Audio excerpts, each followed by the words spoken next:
आपल्या कुटुंबियातील सदस्यांच्या तीव्र विरोधाला न जुमानता निव्वळ आणि निव्वळ गोकुळसाठीच महाडिकांनी आपले कुटुंब पणाला लावले आहे आणि मुन्ना महाडिकांचे राजकीय भवितव्यच धोक्यात आणले आहे, असा गौप्यस्फोट करत पालकमंत्री भाजपा नेते चंद्रकांत दादा पाटील यांनी कोणत्याही परिस्थितीत राज्य सरकार गोकुळ मल्टीस्टेट होण्यासाठी आपला ना हरकत दाखला देणार नसल्याचेही त्यांचे दिवा स्वप्नच राहील आणि पोपटाचा जीव अडकलेल्या गोकुळमधील महाडिकांचा प्राणही आगामी काळात निघून जाईल, त्यांचे राजकीय अस्तित्वच नाहीसं होऊन जाईल, असंही ठामपणे प्रतिपादन केलं। प्रचाराच्या अंतिम टप्प्यात त्यांनी आज सकाळपासूनच कोल्हापूर शहरात आपला घनघनाती धावता दौरा करत आपल्यावरील विविध टीकेचा खरपूस समाचार घेत कार्यकर्त्यांना प्रोत्साहित केलं। प्राण आहे तो गोकुळ आहे आणि गोकुळ डिस्टर्ब होऊ नये म्हणून धनंजय महाडिक शिवसेनेच्या चिन्हावर न लढता राष्ट्रवादीच्या चिन्हावर लढण्याचा सल्ला त्याने दिला, किंबहुना त्याला सक्ती केली। हा माझा बॉम्बस्फोट आहे। कारण धनंजय महाडिक शिवसेनेच्या चिन्हावर आला असता तर सगळं वनवे झालं असतं, घरी डिस्टर्ब झालं नसतं। आज अमल महाडिकांना डिस्टर्ब करून टाकलं, शौमिका वहिनींना डिस्टर्ब करून टाकलं, पुन्हा महाडिकांना डिस्टर्ब करून टाकलं।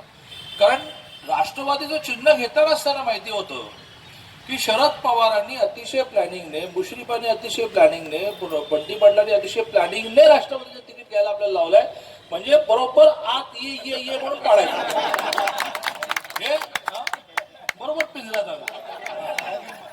पण त्याची जाणीव असून सुद्धा मुन्ना महाडिक काहीच करू शकत नाही। आज जे आहे ते महादेवराव महाडिक आहे आणि महादेवराव महाडिकांना हे माहिती होतं की धनंजय महाडिकांनी जर शिवसेनेचं तिकीट घेतलं तर गोकुळ फुटेल आणि बाकी लोकसभा, सीमा, देश, सुरक्षेचा काही संबंधच नाही। गोकुळ, त्याचे टँकर आणि सगळं हाच महत्वाचा मुद्दा आहे आणि त्यामुळे मला असं वाटतं की हा माझा पहिला बॉम्बस्फोट आहे। बाकी अजून जीवनभरात बरेच सगळं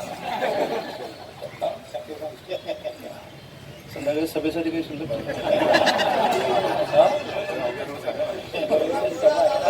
आणि त्यामुळे ज्या गोकुळमुळे महाडिक साहेबांनी संपूर्ण कुटुंबामध्ये डिस्टर्बन्सेस निर्माण केला।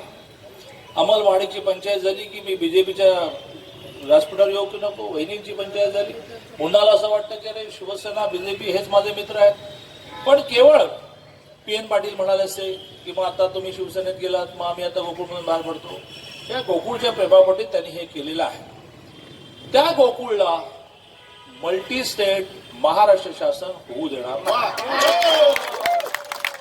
महाराष्ट्र शासनाच्या NOC शिवाय गोकुळ मल्टी स्टेट होऊ शकत नाही। आज दोन पुरे आता मग साठी सांगितलं